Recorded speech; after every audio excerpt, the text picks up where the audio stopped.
Hello, Math 10. The great thing about today's lesson is you probably know all of this already, so this is good. Basically, all we're doing is we're taking the unit circle and we're converting it into radians, which we've already done with you guys. So hopefully this has been a nice, easy review for you. What are our special right triangles? We've got our 30 degree here, 60 degree there. We know the side across from there is x. This is 2x. This is x square root of 3. This is 45. This is 45. This is x square root of 2.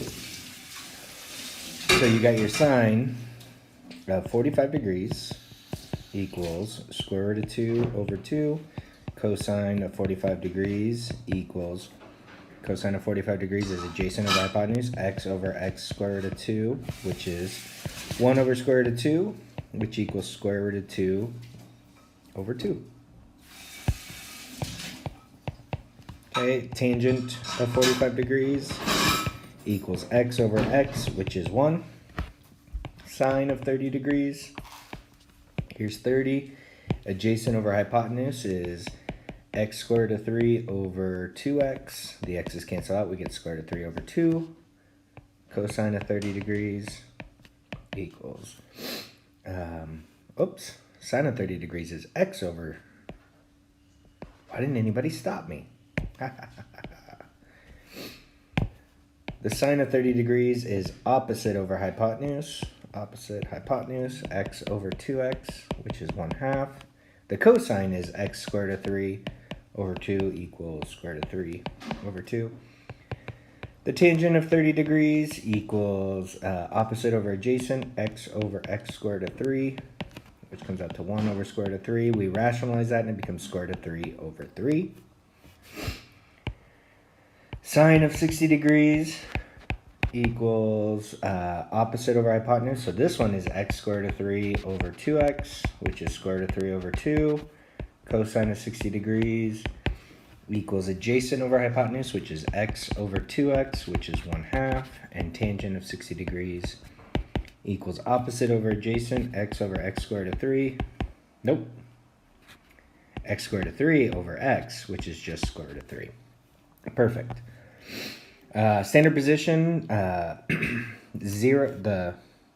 every angle, the initial side of that angle is on the x-axis. So if we're looking at the x-axis, if we draw a 60 degree angle, all we're worried about is drawing the terminal side.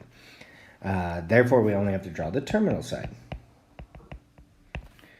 Okay, positive angles are, and it's always measured right here at 0 degrees. Positive angles are measured counterclockwise. So they go that way. Negative angles are measured clockwise. So they go that way. Okay, it is review from 2 weeks ago, but it's good to always go through all this. So we've got a unit circle. All you got to do is remember that first one and be able to go plus, plus, negative, plus, negative, negative, positive, negative. This point's going to be at 1, 0. This point's going to be at root 3 over 2, 1/2. Root 2 over 2, root 2 over 2, 1/2, root 3 over 2, 0, 1. Then go through and list your radians. So we've got pi over 6, 2 pi over 6, which is pi over 3, 3 pi over 6, which is pi over 2, 4 pi over 6, which is 2 pi over 3, 5 pi over 6, 6 pi over 6, which is pi, 7 pi over 6, 8 pi over 6, which is 4 pi over 3, 9 pi over 6, which is 3 pi over 2, 10 pi over 6, which is 5 pi over 3, 11 pi over 6, and then we've got 2 pi. So then we got pi over 4, 2 pi over 4, 3 pi over 4, 4 pi over 4, 5 pi over 4, 6 pi over 4, 7 pi over 4.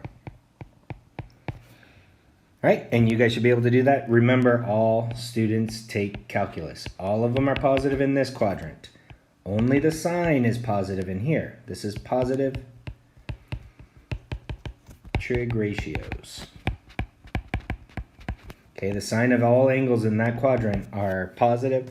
The tangent is always positive here, and then the cosine is always positive here.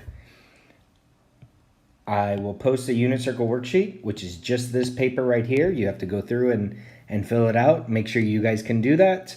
And then your homework is page 460 to 461, number 2 through 6. Make sure you get it done by 5 today so that you can ask me any questions you may have.